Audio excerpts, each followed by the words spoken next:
Recorded at WMEB Studios at the University of Maine, it's time for All Three Phases. Manning with a pocket throws, and what a hit. Spikes put it on Ballard, and they are going to mark Ballard a yard shy of a first down. Welcome into another edition of All Three Phases here on another Tuesday morning, May 19th, 2015. Brandon Polai, Cody LaChance here, bringing you some Patriots news from the previous week.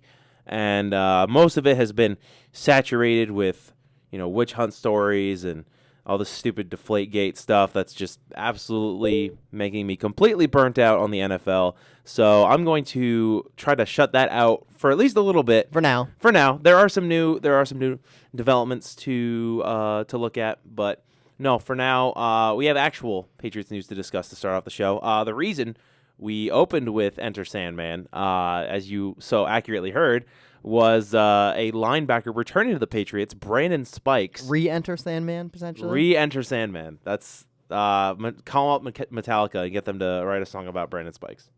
Called the Sandman because he, quote, puts people to sleep. As in that clip we used as our opening. Of course, you can't see it. This is a podcast, but just go look that up. Brandon Spikes, massive hit. I mean, YouTube will probably give you some great results for that.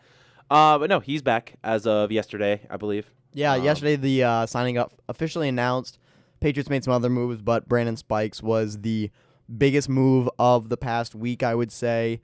Maybe besides cutting Kyle Arrington. We'll get to that in a little bit too, but no, Brandon Spikes, I thought it was a good – I love that signing. I was a big Brandon Spikes fan. Say what you want about the guy off the field. On the field, he's probably better at doing one thing than most other players in the NFL are. Brandon Spikes is a phenomenal run-stopping linebacker. Yeah, I feel like some Patriots fans are going to be turned off to the signing because of how he left New England, and a lot of people, you especially, will argue that it wasn't anything personal about what he said, like on Twitter. It was just kind of that, kind of like the WWE aspect of it, where you got to get the fans on your side. Yeah, going from one rival team to another, you've got to make sure that those fans know, no, I'm with you guys now. Screw those other guys. Yeah, I definitely agree with that. I think he said some things that he probably wishes he didn't. I think that he's already made up with most of the team and the coaching staff. I actually know that he and Bill Belichick were actually pretty close when he played for the Patriots. I think Bill liked him a lot. He was kind of one of those guys that could always get Bill to laugh. He could always, bring a lightness to the team. I know his teammates love him. Rob Ninkovich, he had his Ninko ping pong challenge. I think it was last night or the day before. He said that he was extremely happy that Spikes was back, and he brings a certain edge, a certain attitude that, I think that front seven needs to develop. We've talked about it before, but, they're just adding more pieces to make that front seven, mean and nasty, so it can take some, emphasis off the back end of that defense, which is now clearly the weakness of the reigning champion New England Patriots when you look at some of the guys they have back there, with some of the guys they've recently released too. Obviously, Kyle Arrington being the biggest name. Now, I don't really understand that at all. I really don't. I thought Kyle Arrington was a very good slot corner. I thought that he was a guy going forward you'd need to cover some of those shifty wide receivers. You look at guys like T.Y. Hilton is the best example. He really did a great job on T.Y. Hilton. And you look at the Indianapolis Colts as a team that you expect you'll play at least. You're going to play them once next year, probably twice once again in the playoffs, because they're one of the teams in the AFC that I think will make it far. But I have no idea. I'm assuming it was cap issues. He was a great guy in the locker room, I've heard. But I guess I'm kind of confused about that. And what adds insult to injury is the fact that he goes to what I think is the toughest competition for the New England Patriots in the AFC, in the Baltimore Ravens. They instantly get better in an area where they were very weak in their secondary last year. Get a little bit stronger. I think Patriots fans in general should be ready to see a lot of Kyle Arrington on Danny Amendola if they play again this year. Yeah, no, I would have been a little bit happier about the situation. Not completely happy, but I'd be a little bit happier if he went anywhere but the Ravens. But of course, he gets picked up the same day. I'm pretty sure either that or was less than 24 hours. Yeah, it was very close. I can't remember, but it had all happened pretty quickly. It was depressing. I didn't like to see that. And like you said, he was a decent player, decent slot corner. Good in the locker room, decent on the field, really good off the field, and Yeah, I mean, especially when you've been cleaning house with this fire sale. If I say fire sale, more like more like spring cleaning of all your cornerbacks, and it's like, well, all right, you let Revis go. That's okay. You got people left after Revis. Now who do you have left? Now that they're throwing everyone down the drain, you've got some guys who are little to no namers, and Malcolm Butler, who made one big play.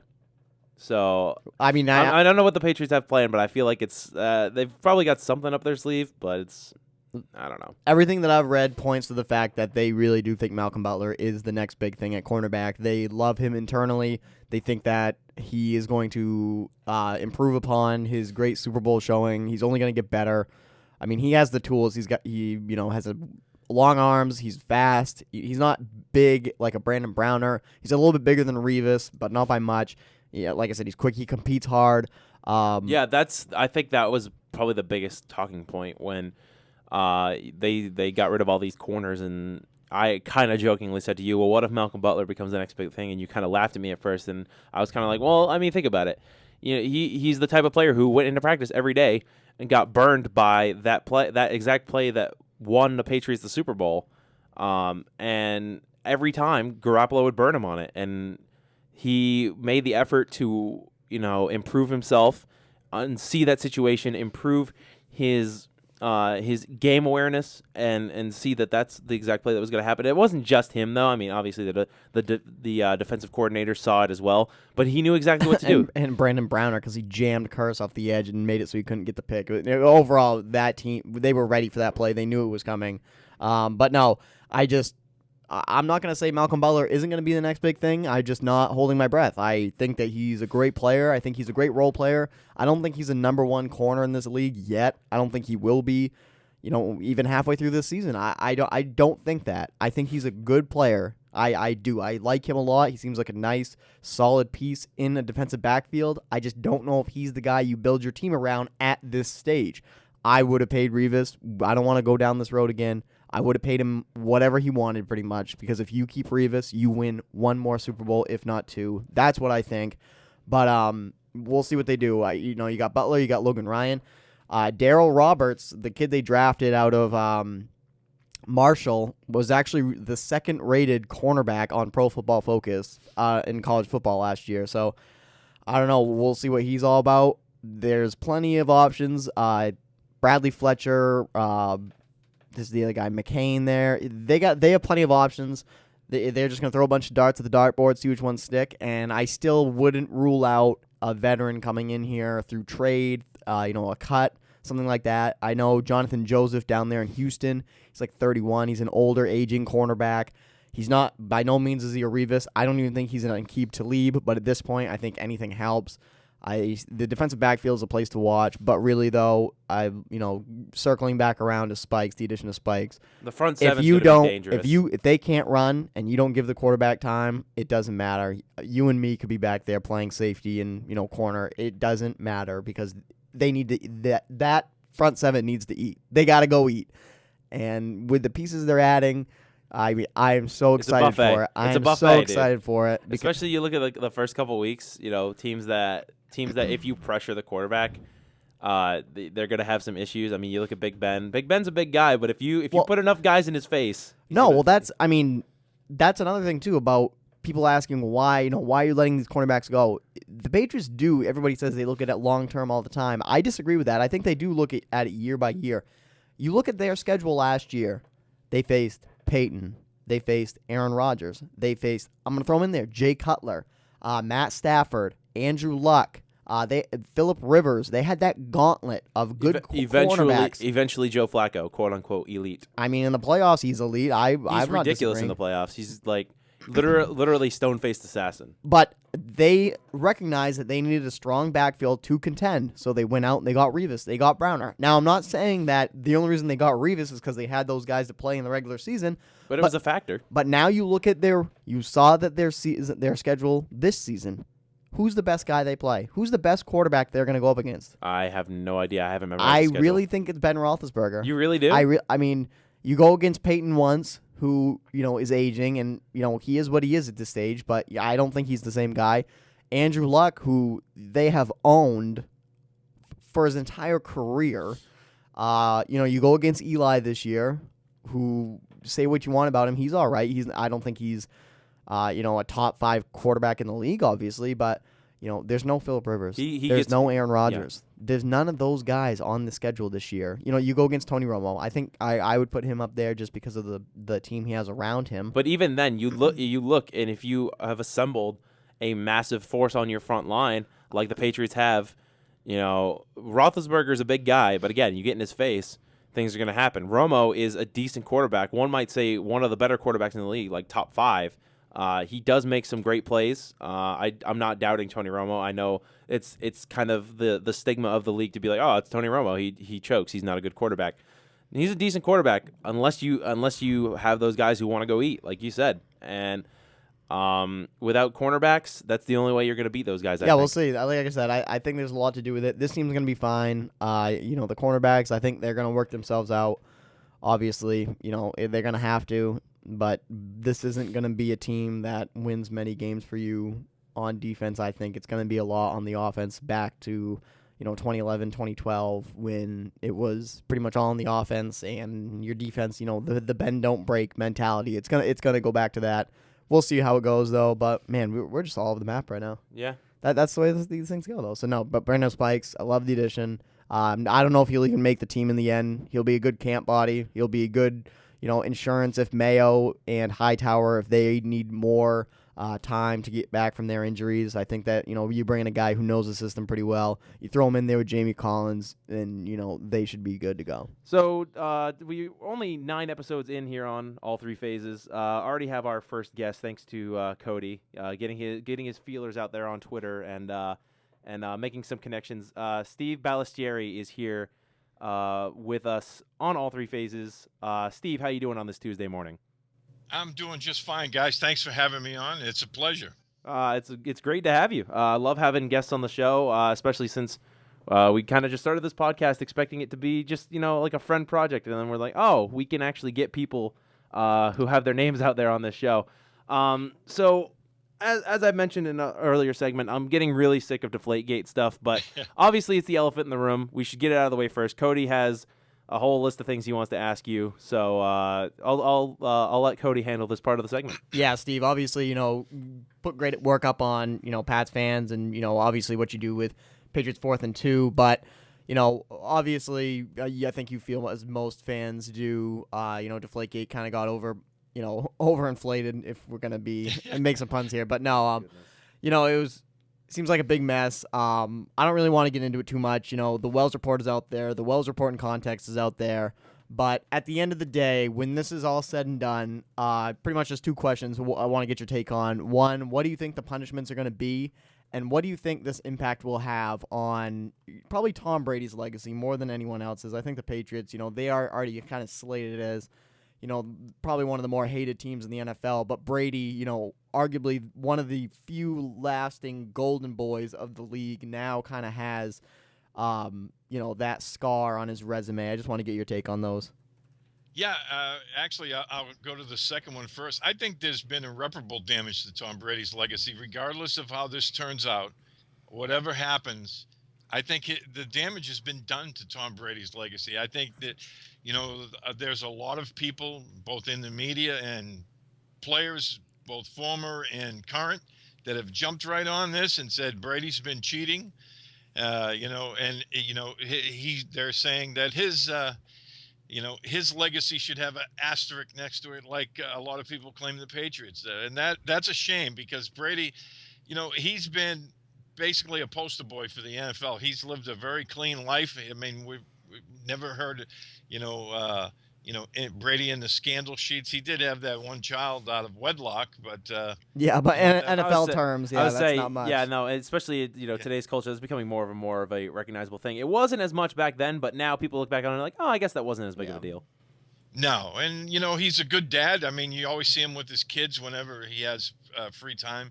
Him and his wife, they support the arts everywhere they go. They're both kind of jet setters, and he's not going to suffer when he leaves the NFL. I feel probably make more money, and The damage has been done to him. Now, getting back to the Wells report, I think most of us agree that it was a very self-serving, uh, shoddy piece of work by Ted Wells. I mean, he proceeded with this under the assumption that the Patriots were already guilty and he was going about proving it, rather than going about it as a truly independent investigation where he was trying to find the truth in the matter. And that's the big, that's the big sticking point for the Patriots. And I think the report shows that they uncovered no real true evidence that the Patriots did anything wrong. And in fact, I was a guest on WEI in Boston on Friday night for 2 hours, and all we did was take calls on the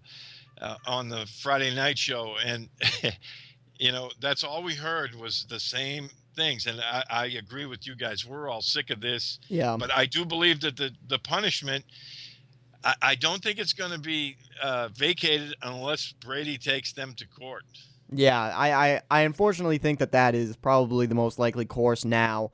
I think that, the appeal process is already kind of a kangaroo court with Goodell being the arbitrator there, which is obviously extremely biased considering he paid, God only knows how much for the report. I think Adam Schefter came out today and said on Dennis and Callahan that it was $45 million the NFL paid Ted Wells for both the bully scandal and now DeflateGate. But getting, kind of more back to football here, I think that, I agree with you. I think that the punishment for Brady will hopefully get cut in half, and I think the team sanctions, unfortunately, I think those are set. I think that the first-round pick next year is gone. I think the $1 million is long gone, not that matters. It's really that 2016 first-rounder. The fourth-rounder hurts in 2017, but nothing like, losing, top 32 pick in the NFL draft. But you just yesterday, actually, you put a great article out. I read it. If Brady appeal fails, Patriots won't miss a beat with Garoppolo. Obviously DeflateGate has been the major headline. I feel like Jimmy Garoppolo is an important piece to this puzzle, but it's kind of overlooked. It's kind of like, oh, well, Jimmy can step in and he'll be fine. But that nobody really gets into it. And I like how your article recently gone into it. And obviously, you seem like a very big Jimmy Garoppolo fan. I want to ask you, you said in this article you don't think the playbook will be changed too much, but how much do you think it will be, I don't want to say dumbed down, but shortened for Jimmy Garoppolo? As you can't imagine, he'll be able to run the same, broad span of plays that Brady has as he's been in this offense for 15-plus years now. Yeah, I think Josh McDaniels will tailor it to what Garoppolo does best. And I think they'll shorten it somewhat to just make things simple for him. And I do believe that they will do that, but I don't think it's going to be, shortened a lot. I don't think they're going to get simple with it. I just think they're going to make it a little easier. That's what they do. I mean, they always play to people's strengths. They don't ask them to step out and do something that they're not good at doing. And, Garoppolo, I watched him last year. When they drafted him, I wasn't really a great fan of the pick at the time. But, when I started watching him in training camp last year, and of course he was a rookie, and, you're down there every day, and he had his good days and he had some bad ones as well. But you expect that out of a rookie. But I really like his quick release. I mean, once he decides to throw the football, it comes out really, really fast. I think his accuracy is something that, hasn't been played up enough. I thought he was really accurate with the football. And, he's a guy that can make all the throws. So I'm looking at this and, a lot of people saw the headline and thought that I meant that the Patriots offense was going to be a juggernaut under Jimmy Garoppolo. Oh, and yeah, no. That wasn't the point. No. It's just that the offense isn't going to change its identity. And I don't think it will. I think they're going to be just fine. I think, they have an extra tight end now in Scott Chandler. They're going to continue to do the things that they do very well. And they'll attack the middle of the field and, with Gronkowski and now with Chandler. And, I think we're going to see a lot of the 12 personnel with the one running back, two tight ends, two wide receivers, if, Brady's suspension is, vacated. But I think, Jimmy Garoppolo, I think, is going to be just fine. I'm not worried about him. I'm more worried about the cornerback situation than I am about Jimmy G. Oh, yeah. Believe me, we'll get there. But, no, I totally agree with you. I went to training camp a couple days last year as well. And, just watching him some days, I would look at my friend I was with and be like, they spent a second-round pick on this guy, like this guy right now. But it's funny, though, because then you saw him play those preseason games, and it was like, who is this? Like, he doesn't look like – he looked horrible on the practice field, but then you get him in the game, and he looked fine. And some guys are just like that. They can rise up to the pressure, But I really think that, fans, as much as it's a painful memory, I look back at that Kansas City game, and I watch Jimmy Garoppolo. Granted, KC probably called the dogs off pretty much, but still, that was an NFL defense. He led them down the field, pretty convincingly. Ended up scoring, hooking up with Gronkowski for a late touchdown that, really didn't mean much, but it just kind of showed that, he can make the plays. One thing I do want to ask you about, though, is how do you think Jimmy Garoppolo potentially playing quarterback affects guys like Brian Timms and Aaron Dobson as more of those vertical passing threats? You don't see Brady make those throws quite as much, but in preseason we saw last year, especially Brian Timms, even Dobson, I think they hooked up for a touchdown in the Giants game, or they almost did. How do you think that those two guys can respond and maybe try to get their seasons off to a hot start if Garoppolo is behind center? That's a great question. And, I think that those guys might see an uptick in snaps because of the simple fact that, what a lot of people do against a young quarterback is they try to confuse him. They try to bring the dogs to him, and blitz him and try to force him into making a mistake. I think with play action, the Patriots might be more apt to spread, not spread the field, stretch the field. Yeah. Excuse me. With these guys, with Jimmy G, and he's pretty athletic. He's not a, option type quarterback, but he can move around in the pocket and, make plays with his feet. And I think they might be more apt to take a deep shot with a guy like Timms, who, he had very good rapport with Timms in training camp last year. And we spoke with Brian Timms a little while back, and he was very excited to come in this season and get another shot at it. So yeah, no, and I definitely think on Brian Timms, talking him up, I think the fact when he started to play special teams, I think it was later in the season, or they transitioned him to a more gunner role on punts and punt returns, and that was a good sign for him. The fact they wanted to keep him around, they wanted to increase his value, and then obviously getting the deal again this season. I think it was a 1-year deal, but no, I think that Jimmy Garoppolo really helped win Brian Timms a job. Not to take anything away from him, but they worked very well together. They showcased each other quite well. But no, I agree with you there. I think that Garoppolo, his touch that he has in the passing game is, I don't want to say it's better than Brady's, but it's just different, and he can really get that long ball off. And for a guy that didn't have really a playbook, I think he joked about it. He didn't have a playbook in college. Yeah. You run, you just go route.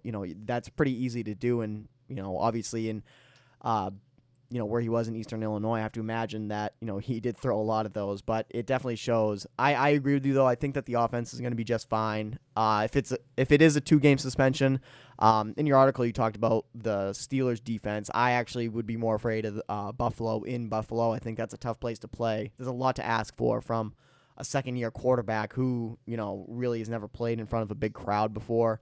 But if it is the full 4 games, I would say Buffalo and Dallas are the 2 games that really scare me. I think that they go 2-2 at the worst. Ideally 4-0 at the best. But if they can pull 3-1 or 2-2, I think that'd be pretty solid.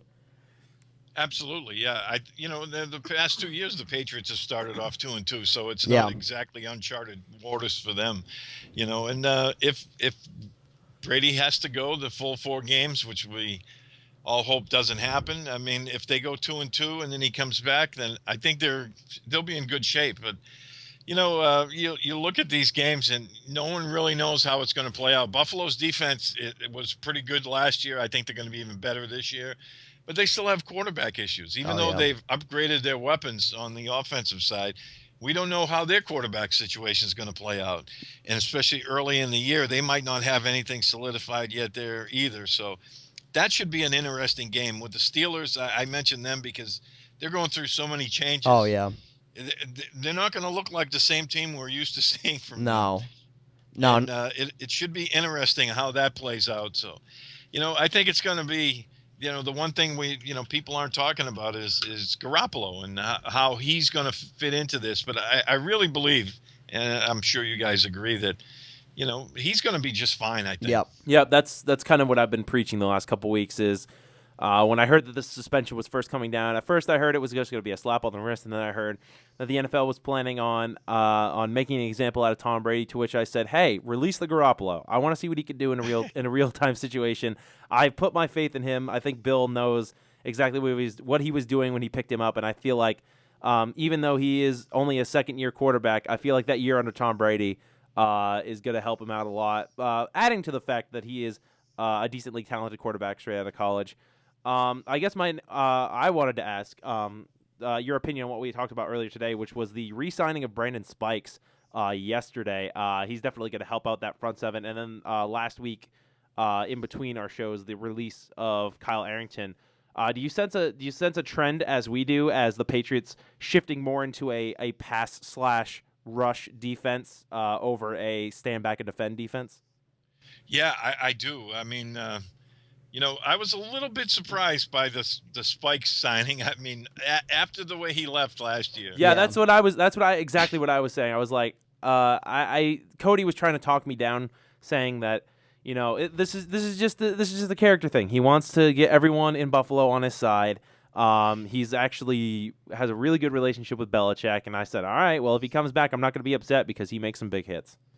Yes, he does, and that's the one thing now. The depth at linebacker was an issue. Now with Spikes in the fold, I mean, he's not a 3-down guy, but he is definitely a presence in the running game. Yep. And he's a thumper. He's a downhill player. He brings the heat, in the running game. So I think that was a really good signing for them. In fact, like I said, I was surprised a little bit that they brought him back in just from the simple fact of the way he left.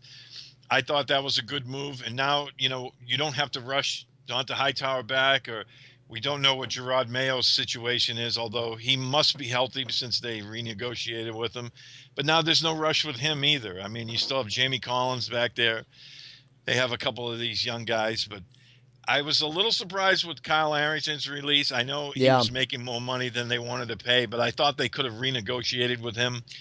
He was always very good in the slot, and if you don't believe me, ask T.Y. Hilton. Yeah, I said the exact same thing earlier. That's funny. Yeah, I think was it Browner who nicknamed him the T.Y. Hilton killer or something like that. He was just so good on T.Y. Hilton. I think that's kind of too bad that Patriots fans, their last memory of Kyle Arrington will be getting benched against Chris Matthews when he was abused by him in the Super Bowl. Obviously, that's square peg going in a circular hole. He's just doing something that he isn't made to do. Unfortunately, he never was that solid outside player. It was funny. T.Y. Hilton was probably one of the few guys on the outside he could match up with, I think, because they had similar size. But no, I definitely agree with you. I think that I'm a big fan of the Spike signing. I think that he's a great presence. I think he brings that attitude, that edge.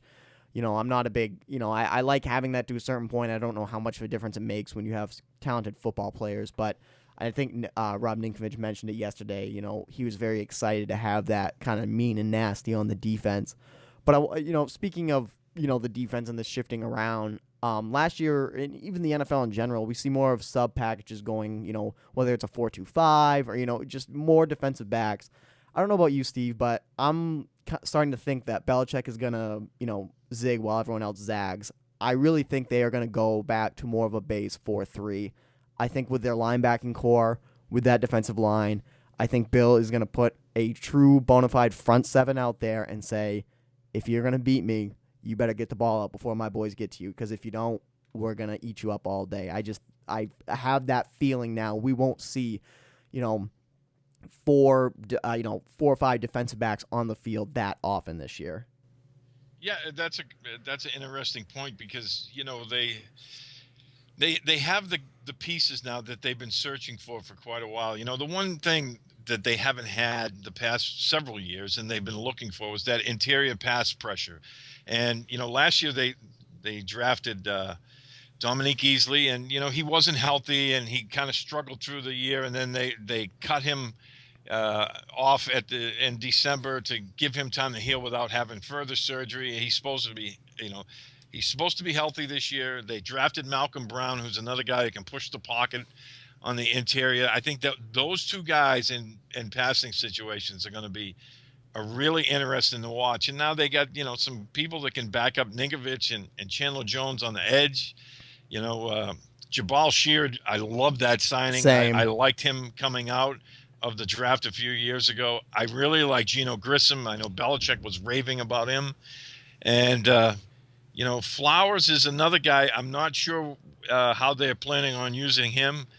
And Dixon, their 7th-round pick, was a guy that the light didn't come on for him in college until really his senior year. And he's a guy that might surprise a few people. I know a lot of people don't have him making the roster right now, but I wouldn't be shocked if he did, because I watched him a little bit in 2013 in Alabama, and he was invisible. And then I saw him last year, and he was making plays all over the field as a part-time starter. He had, I think, 9 sacks and 12 tackles for a loss. Alabama plays some really good teams. Yeah, playing in the SEC. That's you're not playing scrub teams. No, those are very talented football teams. I was going to say, I was curious to get, Geno Grissom. That was really that you mentioned him. That's the name of the guy. Obviously this was, my first year really getting into the draft and really, biting my teeth into it and, going with it. That was both Richards and Grissom were 2 guys who I'll admit, I guess I didn't go deep enough. I had never heard of either of them. I was, Richards, I kind of get that. He seems like a tier below a Devin McCourty coming out, a special teams contributor, will hopefully develop into a player that we'll see in the defensive backfield. But Grissom really does pique my attention. I think I look at him as more of a I think they're going to have him stand up more. That's just my feel right now, especially since you have Sheard, who I hope they put his hand back in the dirt, because we've seen what he can do in Cleveland when he's a true 4-3 defensive end. Do you think Grissom will play more true stand-up linebacker off the line, or do you think he's going to be on the line more? I think they're going to move him around a lot, but, I think I agree with what you're saying. I think he's going to be standing up more. And, yeah. This just gives them more pieces and more options to play with. And, when I saw Belichick's press conference after Grissom was drafted, when I was trying to read the tea leaves, basically, so to speak. And I get that impression that they're going to move him around a little bit and, try to create some matchups. And, another guy that people haven't been talking about too much is Matthew Wells, the linebacker from Mississippi State. Yep. And, when you look at him, he's really just a really big safety. That's exactly what he is. He's not a big dude, but, when you look at him, he's a guy that can cover some. He's very athletic. He's another guy that, if you're talking about going to a sub package, well, you bring him in, he's basically like a big safety anyway, and he can blitz, up the middle, off the edge. I mean, again, what you guys were mentioning right at the outset of the interview here, they're going to be attacking more this year. I really see that happening. And, these are some of the guys that they could be using a lot in these type situations. Yeah, I was a huge fan of Shaq Thompson early in the process and even later in the process, but I kind of, as I looked into him more, I just didn't see the Patriots using a first-round pick on him. It turned out to be that he was gone way before the Patriots even picked. But I look at Matthew Wells, and on Twitter there were some great comparisons that people were comparing him to Shaq Thompson. I'm not saying he is as talented. The football IQ is what really set Shaq apart, I think. But in terms of numbers and speed and coverage wise and size, it really does look like Matthew Wells can play a similar role on a team as Shaq Thompson does. He, like you said, he seems like he can step in, kind of be one of those hybrid linebacker safeties, kind of like, a Patrick Chung to a certain example. Is he going to get burnt from time to time in coverage? Probably, but will he be able to stuff the run better than, say, Deron Harmon or, no offense to Devin McCourty, but, a true, free-ranging safety? I do think that. But, no, I definitely agree with you, Steve. I think that this defense really needs to step up and attack. I still think one of the best offseason moves any team did this offseason was the signing of Jabal Sheard. I was so excited with him. I want to touch on him really quickly. I have to imagine that Belichick, like I said earlier, will put him back on the defensive line. He will play that end role. And I think one of my bold predictions for this year is by the end of the year, he will be a starting defensive end, and Chandler Jones will be the other end. I think that Rob Ninkovich, as he gets older, will probably slide into more of a situational player. I think Jabal Sheard will be starting, halfway through the season and then throughout the rest of the year. I don't know if you maybe think the same thing or, you spoke very highly of him. I'm curious to see what you think of Sheard. Yeah, I really like Sheard. He was a guy, like I said earlier, I was really high on him when he came out of the draft a few years ago. And it wouldn't shock me because, Sheard is very, very good at setting the edge in the run game. Yeah. And he's not just a one-trick pony. And he played in the AFC North. And when you look at the teams up there, you're seeing teams that are very physical, that like to run the football. Pittsburgh, Baltimore, Cincinnati. These are all very physical teams. Yes. So if he can stand up in the AFC North against the run, he can stand up anywhere. And he can set the edge. He can get after the passer. I think with the Patriots system, he's gone through changes every season. I think he's going to be very, very happy here. They're going to find a really good use for him.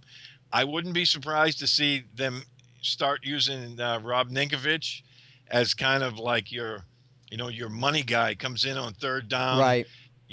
Save his legs. He's played so many snaps the last few years. It's ridiculous. And he's always that guy that comes up big at big time. So, we might even see Ninkovich slide back to outside linebacker on occasion. Now, they have options now. And I love that. With the additions on this team is they have options and they can move guys around. They have guys who are versatile and can play in a bunch of different roles. And I'm getting off track a little bit, but I wanted to go right back to Matthew Wells. Yeah. One of the guys that when they drafted him that I thought of, Bill Belichick's been trying to find that hybrid linebacker safety kind of guy since Tank Williams' experiment back in like 2008. Yeah. And he could never stay on the field, never get healthy. And I think he has this guy now that can do that. And, again, it's just another piece. It's chess pieces they can move around. And I'm really excited, for this defense on the pass rushing situation. I was going to say, I hope the linebacker safety experiment comes to an end with Matthew Wells either. I don't think my heart can take another Tavon Wilson second-round reach. Nothing against Tavon, but, geez, I don't know, second round. That memory of him getting burned, I think it was 2012 in Seattle.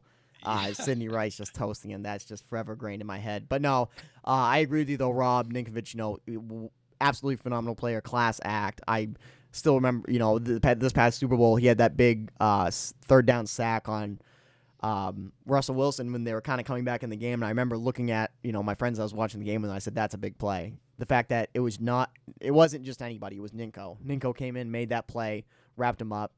This could be a turning point. And obviously it was as they went on to win that game. But, I'm super excited about Sheard. Matthew Wells, like I said, I had, decent hopes for him. Hearing you speak so highly of him, I'm going to keep an eye on him even more now, that I do think that he should be able to play that linebacker safety role. I think that he'll be an instant special teams contributor, along with Coach Richards himself, Jordan Richards, the safety to Stanford there. But no, I thought that they had a pretty good draft overall.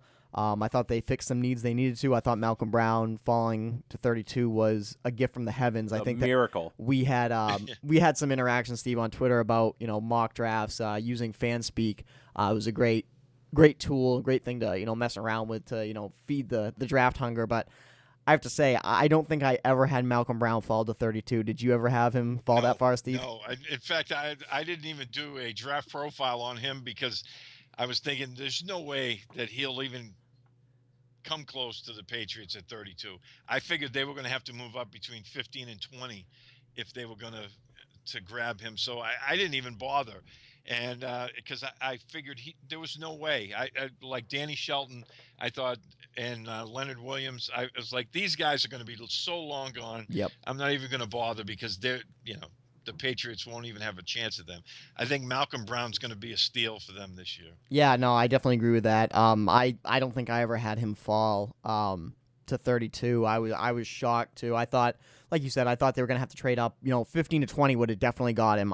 I was thinking at the best case scenario for them, they would trade to the low 20s and be able to steal him. But as it turned out, they know more than us. But a couple names of guys that I think that were on both of our mock drafts quite a bit. I want to get your quick opinion on them. Back to the offensive side of the ball. Trey Jackson and Shaq Mason. Trey Jackson, they came out about the knee concerns with him. I'm not sure if those were kind of put out there by, I don't want to say Patriots personnel, but seemed like I never really heard much about the knee concerns until right near the draft, and then it all kind of came out. But then after the draft, it's like, well, yeah, that was in high school. That was in high school, and he never missed a game at FSU. So I don't know what that was about. And obviously, Shaq Mason seems to be injury report gate. Yeah, Shaq seems to be a guy that can move all around the interior. Where do you think those guys fit in right off? Do you think either of them starts coming out in the beginning of the season, or do you think they'll be more like a Stork story? We might have one transition into a starter role as the season goes on. Well, I think Jackson's going to be an immediate starter. I think possibly by the end of the season, Shaq Mason will be a starter as well. I see these guys both being able to start at the next level. When you look at Mason, I mean, he's a road grader in the run game. Yeah. And I foresee him, at least initially this year, when they went to that extra jumbo package where they bring in the extra tight end and they use Cameron Fleming as that last year, I see Shaq Mason fulfilling that role this year. And, when they go to that third tight end, they bring out a 330-pound road grader. You're going to run to the right. Yep. You can set that one in stone. I really like both of these guys. I made no bones about it. My favorite guard in the draft was A.J. Cann from South Carolina. I'm a big South Carolina fan, so I watch all their games. Right. I loved Cann. I was hoping the Patriots were going to be able to scoop him up. But, as far as Jackson goes, I mean, I think he has a little bit of issues in pass protection, especially against guys in that A-gap blitz. But, he's another guy that's a really good run blocker, and I think he's going to be just fine. They needed that infusion of youth and physicality up there, and I foresee both of these guys being in the starting lineup by the end of the year. Yeah, I hope you're right. And you mentioned another guy I actually want to talk about here quickly, Cam Fleming. He was a middle round draft pick last year. Seemed like he has the smarts. I believe he's like the rocket scientist, isn't he? He actually is. Yeah. We always talk about guys that, derisively as he's a rocket scientist, but he actually is a rocket scientist. So. No, but I'm very excited to see him develop. I think that there were some reports coming out from OTAs that he was actually sliding into that right guard spot. So I think I agree with you. I think that potentially you could see a shift from Cam Fleming from that 6th offensive line position sliding into right guard if he can make the transition, and putting Shaq Mason to start at least out as that 6th offensive lineman on those, clear run plays. Like you said, they're going to run right, and teams like the Colts still can't figure it out. But Trey Jackson, I think, is another interesting piece. I think that I hope that he transitioned into the left guard spot. I know that's kind of a hard transition as a rookie, but one of the things about these picks that I'm really, the more I get into them and, looking into them, I'm not sure if Tom Brady's or even Jimmy Garoppolo to start the season will be the main, people contributing and, doing well because of these kids. I think it's the running backs, like you said. These guys aren't the greatest in pass protection. They'll get there. They'll work on their technique. But I think LeGarrette Blount and Jonas Gray and another guy, Tyler Gaffney, those should be the happiest guys in the room when they see Trey Jackson and A.J. Cann come waltzing in during training camp. I think that those guys are going to eat, and I think that the running back by committee routine will work very well. You keep a lot of legs fresh. And another guy I'll throw in there, he's grown on me as the season's gone on, Brandon Bolden. I'm a big fan of him now. I think that those guys are really going to – I think the Patriots – you're going to see them become even more balanced this year with such good run blockers on that offensive line. Absolutely. I agree totally with that because, you look at the one thing that the Patriots lacked last year, and that was the ability to run other than against the Colts when the other team knew they wanted to. They could run, they could mix it up and, catch you in your sub package when you were coming after Tom Brady and running early downs. But, when they wanted to close games out, they were only so-so at running the football other than against the Colts. But this year, I think they got the pieces in place that they're going to be able to really, assert their will in the running game. And once they do that, it's going to open up play action passing even more so. And, you have the two big tight ends with Gronkowski and Chandler. and you still have Julian Edelman and Brandon yeah. LaFell. I mean, they have so many options now. And if Aaron Dobson comes back healthy, now the sky's the limit with these guys, offensively. And I know they really believe in Tyler Gaffney. I'm anxious to see what he can do on the field. We know what Blunt can do if he gets to that second level.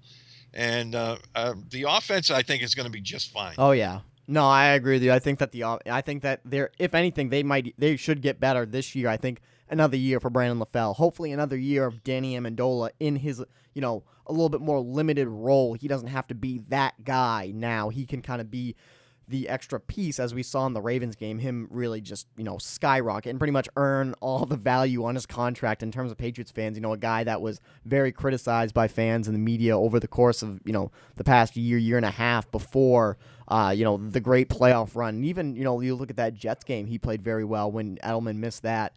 But I agree with you. I think this offense is going to get even better. I think that it will be able to make up for the lack on defense, especially in that defensive backfield. And, as we wrap it up here, Steve, we've had you on and it's been fantastic. But just really quickly, I think that if anything, their offseason moves, as it was last year, was dictated by their regular season schedule. I think last year they saw that they were going through that gauntlet of, great quarterbacks when you had Manning, you had Rodgers, Luck, even guys like Jay Cutler and Matt Stafford. They're not the greatest quarterbacks, but in terms of weapons, they have very, very good ones.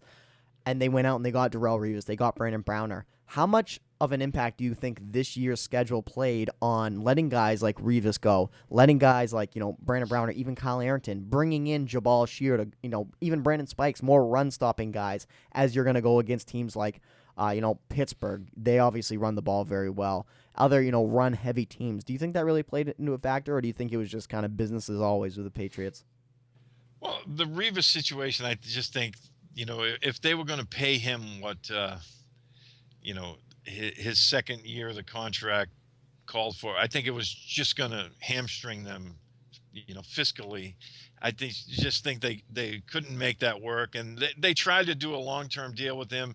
But I mean, the Jets just hit it out of the park with, with their offer. And, with all respect to Darrelle Revis, I don't know how you can turn down $70 million. Yeah. I mean, good luck to him. I know a lot of Patriots fans were upset with it, but oh yeah, if somebody's offering you $70 million, that's really hard to turn down. Yeah. No, yeah, I was extremely disappointed. I'm a huge Darrelle Revis guy.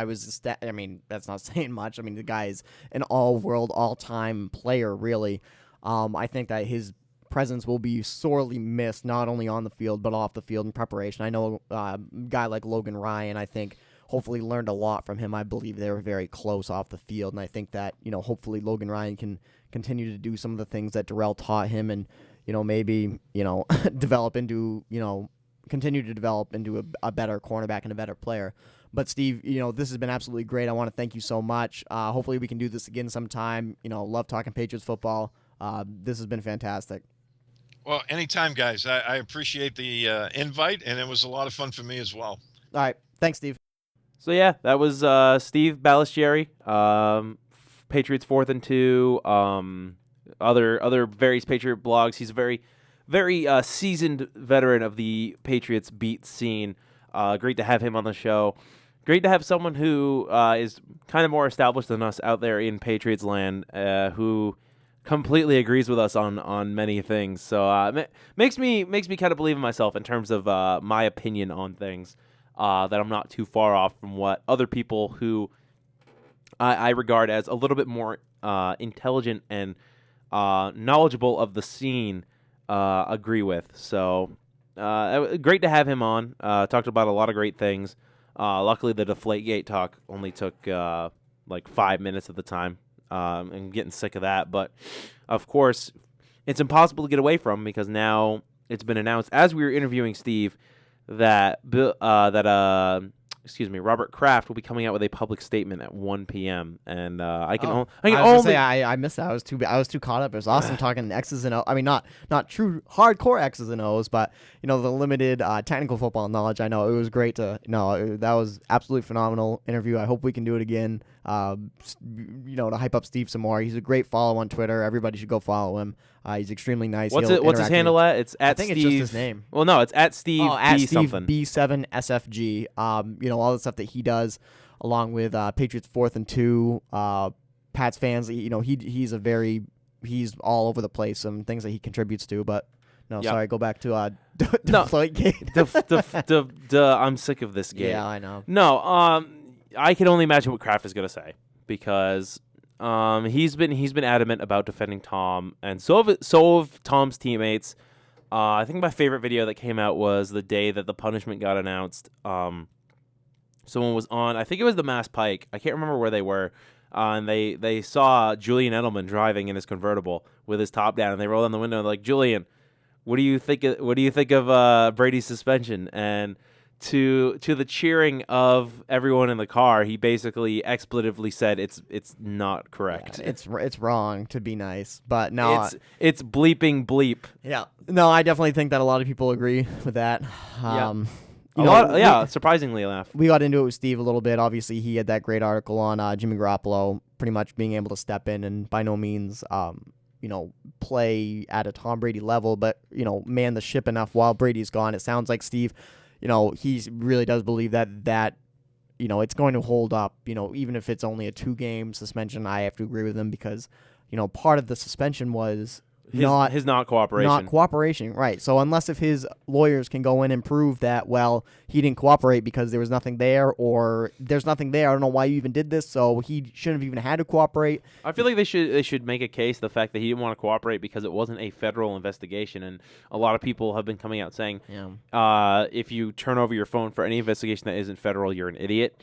And also the fact that this is not the most credible source. I think we've mentioned it. I feel like they could make a case there easily by saying, like, well, you said in court that smoking cigarettes doesn't cause cancer, or whatever they said, or whatever their court case was. So I feel like they definitely have a couple cases to make, but I just don't know if they will. But yeah, I wouldn't turn my phone over to that if I'd known their history. I'd be like, no, I'm not going to cooperate with you because you are not. That just goes back to what I was saying. I was talking with you off air. I was listening to Mike and Mike on the way here, and how Greeny was saying that, it seems like it wasn't an independent report, and I'm just sitting there like, you look at the situation, look at the context of how they came into the NFL, how the NFL brought them in, the amount of money that the NFL has spent on these investigations, and I just, something doesn't feel right. I don't know if it's just my Patriot homerism, or I don't know if it's just the fact that I hate Roger Goodell, but something doesn't sit right with me about it. Yeah, I don't know. It is what it is at this point. It is as Matt Light put it, it's a circus. You never know. It's kind of hard to win an uphill battle. I think that, the Miami Dolphins, it was one of their coaches or personnel came out and said that, Ted Wells is finding the answers to the questions that he wants to find, and the other ones he doesn't really follow. He was hired to do a job. He wasn't hired to do an independent investigation. And I think that, at the end of the day, that's what it is. Were the Patriots completely innocent? No, I don't believe they were. But are they, is it as bad as what it's made out to be? No, I don't. But at the end of the day, nobody wins here. I think that it was handled poorly by everyone. And as much as I love the Patriots, as much as I love Tom Brady, I think everyone handled it poorly here. I think that the Patriots should have come out. Brady should have said, yep. Whatever. If he did do it, I think he did. That's my opinion. If he didn't, then don't say you did, because if you didn't do it, you didn't do it. But if he did it, I wish he just would have come out and said, you know what, this is what happened. I said to my ball boys, or I said to the guys, after this game, the refs pumped them up too high. They weren't hard. They were hard to throw. I told them, get it lower. It got a little too far. I apologize. End of story. And, he just doesn't think he's done anything wrong. Well, I guess, but at that point, that was before the Super Bowl. I'm assuming that they might have been afraid that Brady would get suspended for the Super Bowl. I don't know. I can't imagine that the NFL would suspend their star, their number one player. I still think Brady is the face of the NFL, especially now for good and for bad, but before the Super Bowl for that. If he just would have come out and said it, and, the fact that some other quarterbacks kind of have said that, yeah, we do this too, kind of, but kind of saving their own hides, I think that kind of helped his case, but I don't know. Favre came out and said something. Yeah, Favre came out and said, I think obviously Aaron Rodgers, I'm not going back into him, but, he does the same thing. He does it to the opposite level. And as much as everybody's saying, oh, well, the other quarterbacks, they only tamper with the balls before they're checked by the refs. And then once they're done checked, they don't touch them. That's a load of bull. Where's your proof? Yeah, that's a load of bull. Everyone who makes fun of Patriots fans for saying, where's your proof that Tom Brady cheated? Well, where's your proof everyone else didn't? Yeah. Like, honestly, it's a can of worms that has been opened here by the Colts and by the NFL and by everyone by handling the situation poorly. And there's another point I wanted to bring up before we close out because we're getting close to the end of it. Something that we saw this morning, and you and I talked about it off air, and I kind of wanted to ask Steve about it, but I felt like we had talked about DeflateGate too much. But everyone was pointing out, oh, well, if the Patriots didn't do anything, why did they suspend the 2 ball boys? Yeah. And it's just been reported, I believe by Adam Schefter. Yeah, this morning on Dennis and Callahan. That they were suspended because the NFL told the Patriots to suspend them. So, yeah, that's another wrench into this cog work that is DeflateGate. And I hate it all comes down to I hate how journalism works nowadays. Everyone needs the big scoop. Everyone needs to be the first guy out there to report something. And so when stuff like this happens and there's just a little bit of report, everyone takes it as law. Everyone takes it at face value, doesn't look at the context and says, all right, this is how it is. They suspended these guys because they're guilty. Well, no. It's now been revealed a couple days later or a couple weeks later now that they suspended them because the NFL wanted them to. So, yeah. Do your homework, kids. Don't take everything the media feeds you at face value because it makes assumptions, and I don't like it. You know what assumptions do? Yeah, I know exactly what they do, yeah. And I'm trying. It's something I'm personally trying to do. I'm trying to get better at looking at something like that doesn't seem quite right, and then reading into it a little bit more. Like, oh, okay, it's clickbait. The title is clickbait. Yep. This is bait. So closing out on the show. Anything else you want to really touch on before we got off the show? I mean, this was kind of just off the cuff. We knew that's fine. We knew we were going to have Steve on, but other than that, we had no other idea what else we were going to talk about. The good thing about, I guess, there's one good thing about DeflateGate is there's always something to talk about, and this is a long ways from being over in my opinion. Everyone on 98.5 has probably been mouth watering the last week.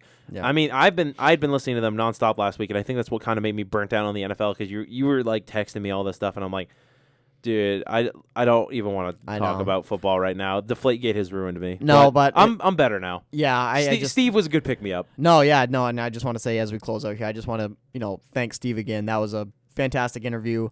Go follow him if you're already not. I'm assuming if you listen to us, you're following him at Steve B7SFG. Yeah, we don't have that many followers. But fantastic. He puts out great columns. Patriots 4th and 2. They have some great podcasts there. With his crew that he contributes to. Guy really knows his stuff. But I mean, obviously, stay tuned for the DeflateGate stuff. It's not over yet, kids. It's still going to rage some more. Tom Brady has officially filed his appeal as of Thursday. Yep. And obviously, with we talked about it a little bit. Roger Goodell is going to hear it, which is kind of stupid in my opinion. But and then didn't the Players Association come out and say no, we want a neutral? Yeah, but that's not going to happen. And then Brady adds some big name lawyers to his camp. Yep, he got Jim Kessler. That was the big name, the guy that has been on some pretty big cases. Recently Adrian Peterson and Ray Rice. I think he was on both of their cases. He also was big on way back Reggie White, a big defensive end for ended his career with the Packers, but getting free agency rights and letting him go on free agency. But no, I think that that's going to be the dominating headlines. Hopefully next week we can get to some more football stuff. We'll see. I still like some closure with this crap. Please. I think there's going to be some more moves for the Patriots. I don't know how big they'll be. I think they're not done yet. No. I think that another veteran cornerback will be added. I don't think it'll be a big name, but I think it'll be someone who can kind of help bridge the gap for these young kids because I think at the end of the day they really want these young kids to really step up and play. But no. I was going to say that's all I got. Yeah, no, that'll do it again for episode 9. Thanks again to Steve Balestrieri for coming in and joining us, talking some Patriots offseason stuff. Always good to hear from someone else in the Patriots beat scene. Some good stuff from him. And we'll see you next week. Probably have some closure, maybe a little bit of closure from DeflateGate. Probably more can of worms being opened. There you go. as the closure was kind of a sarcastic remark. But nonetheless, thank you for listening. We'll see you next week. For Cody LaChance, I'm Brendan Polai saying go Pats, and we'll see you next week. New England, the Patriots and me, rolling on to victory. Yes, they're kissing and making up. Roger Goodell and Robert Kraft. Everybody, that's a good one. I like that one. I don't know, dude. Maybe we will have some closure by next week. Sounds like it.